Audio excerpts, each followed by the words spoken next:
પિતરો પરમ પદને પામી ગયા હોય ત્યારે કોઈ મહાપુરુષનો સમાગમ મળે છે. તમે બધી જ વસ્તુ પૈસાથી ખરીદી શકશો. સાહેબ, એક સાધુ એવો છે, હા, કલીનો પ્રભાવ જેને સ્પર્શ થઈ ગયો છે, કલી એટલો વિસ્તરિત થઈ ગયો છે ને ત્યાં કે સૌથી પહેલા બધા એને સ્પર્શ કરે છે.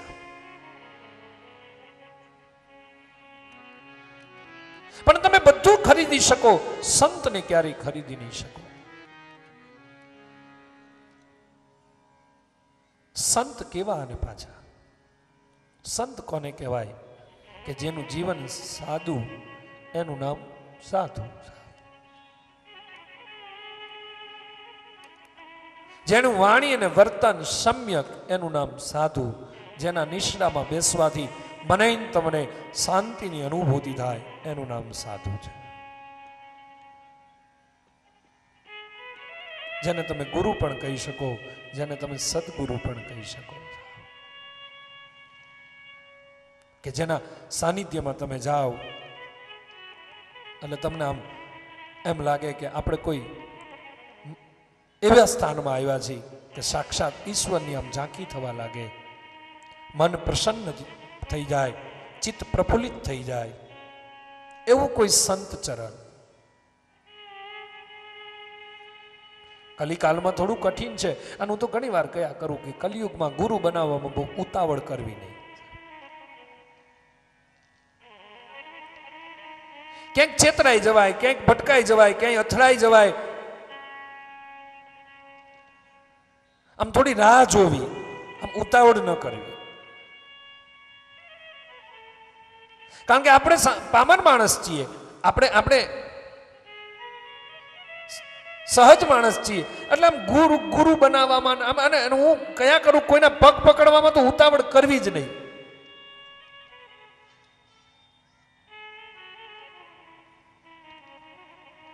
કદાચ ક્યાંક ખોટી જગ્યાએ પકડાઈ જાય અને આપણે ખોટી જગ્યાએ અથડાઈ જઈએ, અને પછી આખી જિંદગી આપણને મનમાં વસવસો રહે. એના કરતા ધીરજથી પહેલા એને માણવા, પછી જાણવા, અને પછી સહજ રીતે પછી નમન કરવા, સાહેબ. અને એટલા માટે જ શીલવંત સાધુને વારે વારે એકવાર માની લીધા પછી, સાહેબ, જાણી લીધા પછી જ નમન કરવા, ઉતાવળ કરવી નહીં. આ કલિકાલ છે, એટલા માટે જ કેવું સુંદર આ ભજન છે, સાહેબ. આહા,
જાગી ગતુરિયા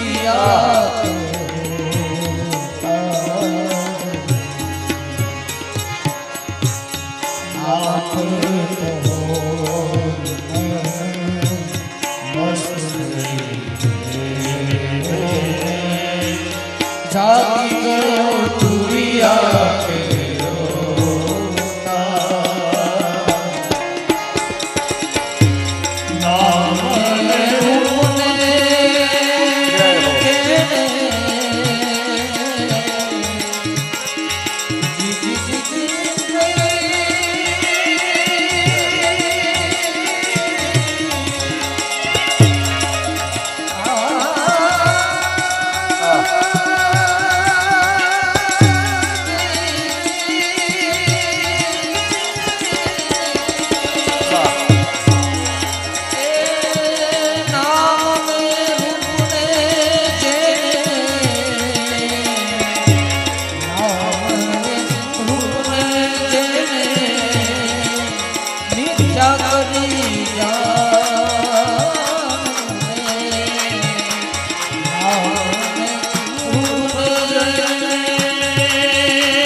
એ સદા જેને ભજન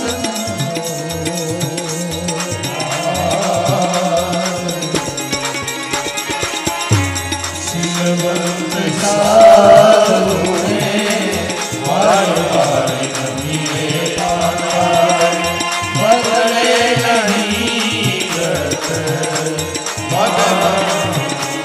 બદલે નહીં બદલે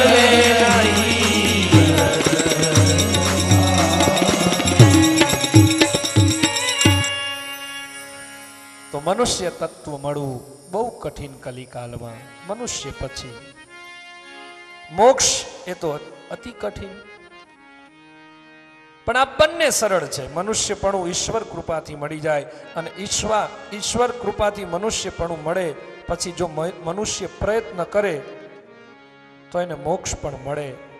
પણ કલયુગમાં કોઈ સંતનો સમાગમ, કોઈ મહાપુરુષનો સમાગમ અતિ કઠિન કયો છે.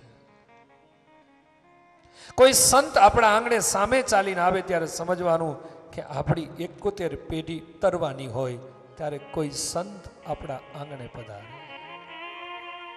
કોઈ સાધુ આપણા ગામમાં પધારે, કોઈ મહાપુરુષ આપણા ગામમાં પધારે ત્યારે સમજવાનું કે ગામ હવે પ્રગતિની તરફ પ્રયાણ કરી રહ્યું છે.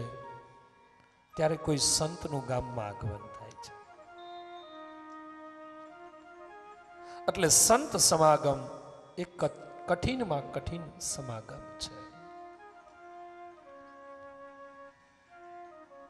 આત્મદેવ નામના બ્રાહ્મણને કોઈ સંતનો ભેટો થયો, જીવન બદલાવી નાખ્યું.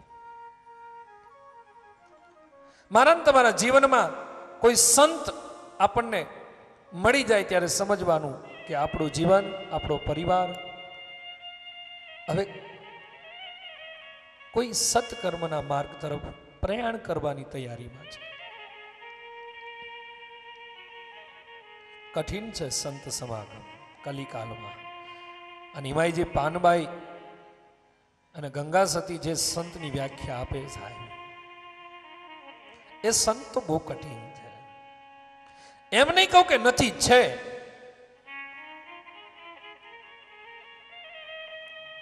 પણ એના માટે આપણી દ્રષ્ટિમાં થોડી શુદ્ધતા પણ હોવી જોઈએ.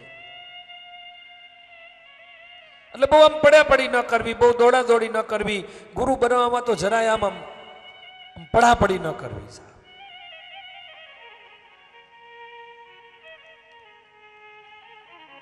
તો ત્રણ વસ્તુ સદાને માટે આપ યાદ રાખજો કે ઈશ્વર કૃપા થાય ત્યારે મનુષ્ય મળે, મનુષ્ય મળ્યા પછી મોક્ષની પ્યાસ મને ને તમને લાગવી જોઈએ, અને મોક્ષની પ્યાસ પછી કોઈ સંતનો સમાગમ, મહાપુરુષ સંશ્રય, કોઈ સંતનો સમાગમ કલિકાલમાં કઠિન છે. માટે કોઈ અલગારીનું ચરણ મળી જાય, કોઈ અલગારી ઓલિયાનું સાનિધ્ય મળી જાય ત્યારે સમજવાનું કે આ ભવસાગરમાં આપણે જે ભટકી રહ્યા છીએ આપણો ફેરો સફળ છે. આવો શ્રીમદ ભાગવતમાં પ્રવેશ કરીએ. ગઈકાલની કથામાં શ્રીમદ ભાગવતજીના મહાત્મ્યનું થોડું દર્શન કરેલું. મેં પહેલા દિવસે પણ કહ્યું કે શ્રીમદ ભાગવતજીમાં 12 સ્કંદ છે, 365 અધ્યાય છે. એક એક સ્કંદ એ પરમાત્માનું એક એક અંગ છે. એક એક શ્રીનાથજી બાવાનું, શ્રી કૃષ્ણનું અંગ છે. એ 12 અંગથી આપણે એને વાંગમય સ્વરૂપ કહીએ છીએ. એટલે એ 12 સ્કંદ એ ભગવાન શ્રી કૃષ્ણના રસરાજ પ્રભુના અંગ છે. ભાગવતનો સૂક્ષ્મ અર્થ તમારી પાસે મૂકવાનો પ્રયત્ન કરું. અહીંયા બધા જ લોકો આમ ગામડાના લોકો બેઠા હોય એવું મને થોડું લાગી રહ્યું છે. ભણેલા ગણેલા છોકરાઓ છે,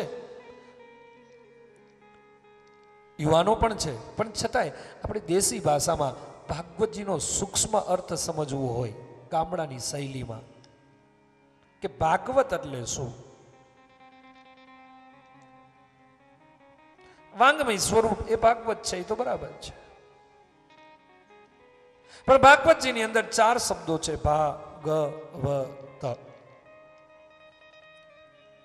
એ 4 શબ્દોને આપણે પરિપૂર્ણ રીતે સમજીએ અને મારા તમારા જીવનમાં એ શબ્દો જો સ્પર્શ થઈ જાય તો મારું તમારું જીવન પણ ભાગવત બની જાય છે. પહેલો શબ્દ છે ભા. પહેલો શબ્દ જે ભા છે એ ભાસ્કર સાથે, સૂર્ય સાથે જોડાયેલો છે. ભાગવતના ભાની અંદર સૂર્ય જેવું તેજ રહેલું છે, સૂર્ય જેવો પ્રકાશ રહેલો છે. આનો અર્થ એ થાય કે ભાગવત સ્વયં પ્રકાશ છે. ભાગવતનો પહેલો શબ્દ પ્રકાશ છે, અને એવું તેજ છે કે જે તેજમાં હું તમે બેસીએ તો મારા તમારા જીવનમાં જે અંધકાર છે એ અંધકારનો નાશ થાય. આપણા જીવનમાં કયો અંધકાર છે? તો કે અજ્ઞાન રૂપી, ક્રોધ રૂપી, કામ રૂપી, મોહ રૂપી, લોભ રૂપી, આ બધા મારા તમારા જીવનમાં અંધકાર ભર્યા છે. એ ભાગવતનો પહેલો શબ્દ મને તમને પ્રકાશિત કરે છે, મને તમને પ્રકાશમય બનાવી દે છે. એટલા માટે શ્રીમદ ભાગવતનો પહેલો ભા એ સ્વયં પ્રકાશ છે. બીજો શબ્દ છે ગ, જે જ્ઞાન સાથે જોડાયેલો છે. ભાગવત સ્વયં જ્ઞાન શાસ્ત્ર છે. એટલા માટે જ આપણે કહીએ છીએ ને, શ્રીમદ ભાગવત કથા જ્ઞાન યજ્ઞ. જ્ઞાન યજ્ઞ શબ્દ વાપરીએ છીએ.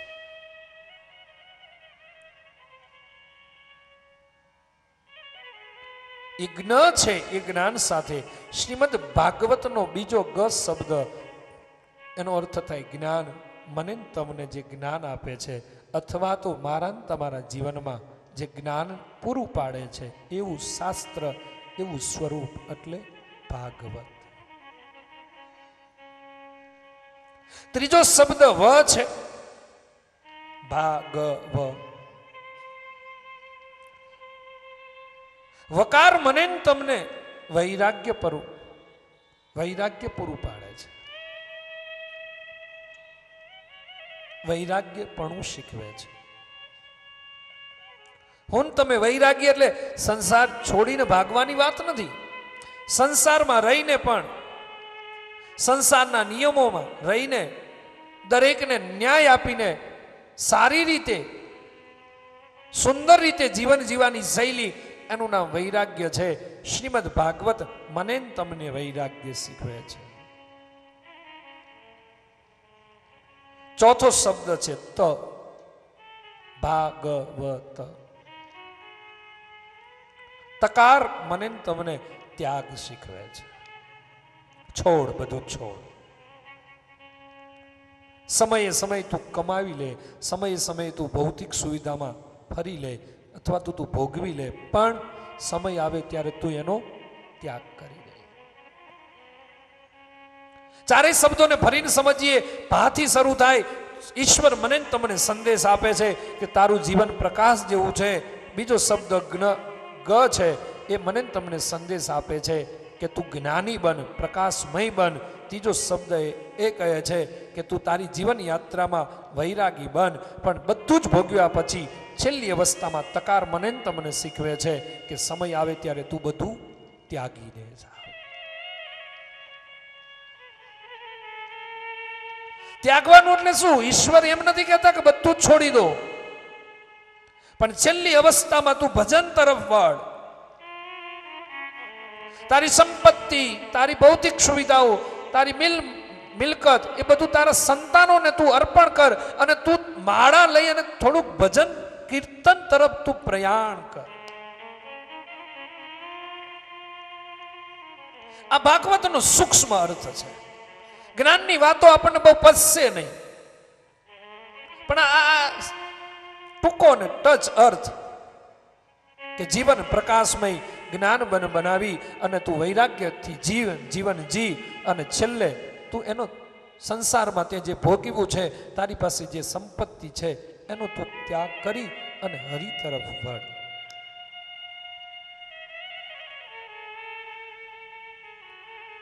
સુત પુરાણી 88,000 ઋષિઓને નૈમિષારણ્યમાં કથા સંભળાવતા કહે છે કે ભગવાન વેદ વ્યાસજી પાસેથી સુખદેવજી મહારાજ શ્રીમદ ભાગવત ભણે છે અને સુખદેવજી મહારાજ પાસેથી મેં જે શ્રીમદ ભાગવત સાંભળ્યું એની કથા હું તમને હવે સંભળાવું છું. પ્રથમ સ્કંદની કથા હું તમને સંભળાવું છું. પ્રથમ સ્કંદ એ પરમાત્માનો જમણો ચરણ છે, જેને અધિકાર લીલા કહેવામાં આવે છે. ભગવાન વેદવ્યાસજી પ્રારંભમાં સુંદર મંગલાચરણ કરે છે. આ મંગલાચરણનો શ્લોક મંત્રની કક્ષા ધરાવે છે. મંગલાચરણનો અર્થ જ થાય જેનું આચરણ મંગલ હોય એનું નામ મંગલાચરણ છે. શ્રીમદ ભાગવતમાં 3 મંગલાચરણ છે. પ્રારંભમાં મંગલાચરણ, મધ્યમાં મંગલાચરણ અને અંતિમ મંગલાચરણ. પ્રારંભમાં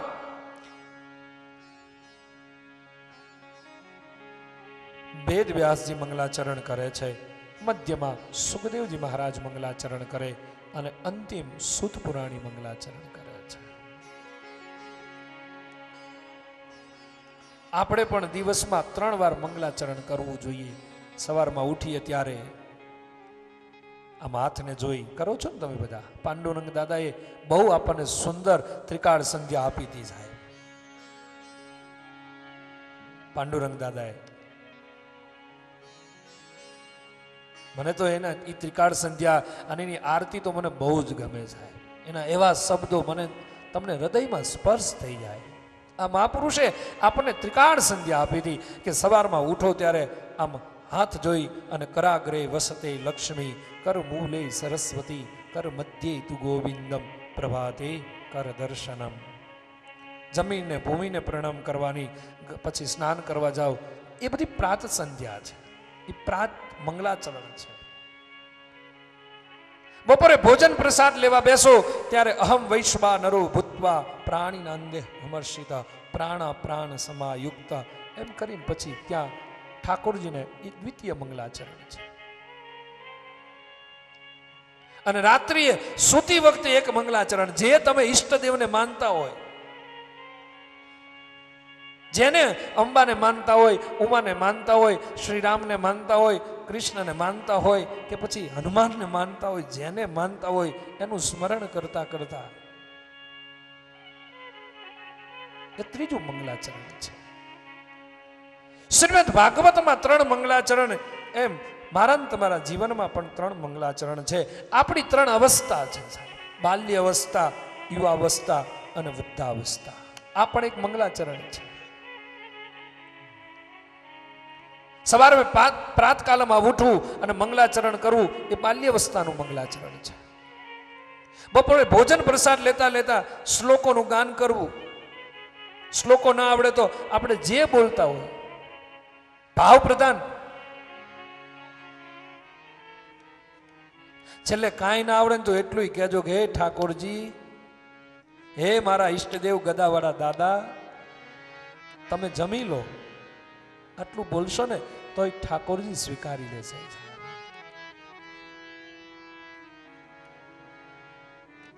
તો આવો પ્રથમ સ્કંદમાં ભગવાન વેદવ્યાસજી મંગલાચરણ કરે છે. આપણે સૌ મંત્ર કક્ષાનો આ એક શ્લોક, દિવ્ય શ્લોક છે. ભાગવતજીમાં દિવ્ય ઉચ્ચ કોટીનું એક સ્થાન ધરાવે છે એવો શ્લોક પ્રેમ સે ગાઈએ, સુંદર મંગલાચરણમાં પ્રવેશ કરીએ. સાહેબ જન્માદ્યસ્યતો વયાનિ તરત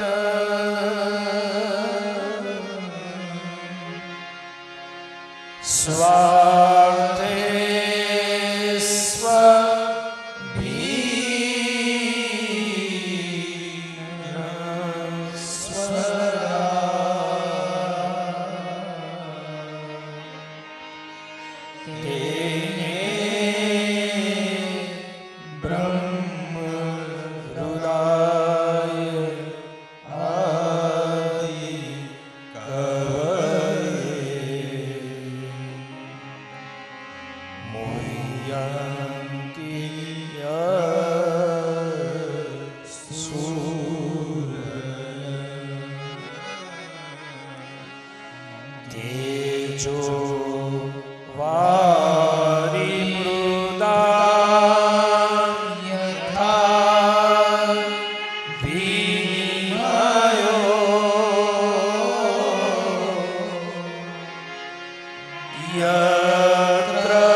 ભગવાન વેદવ્યાસજી પ્રથમ સ્કંદના પ્રારંભમાં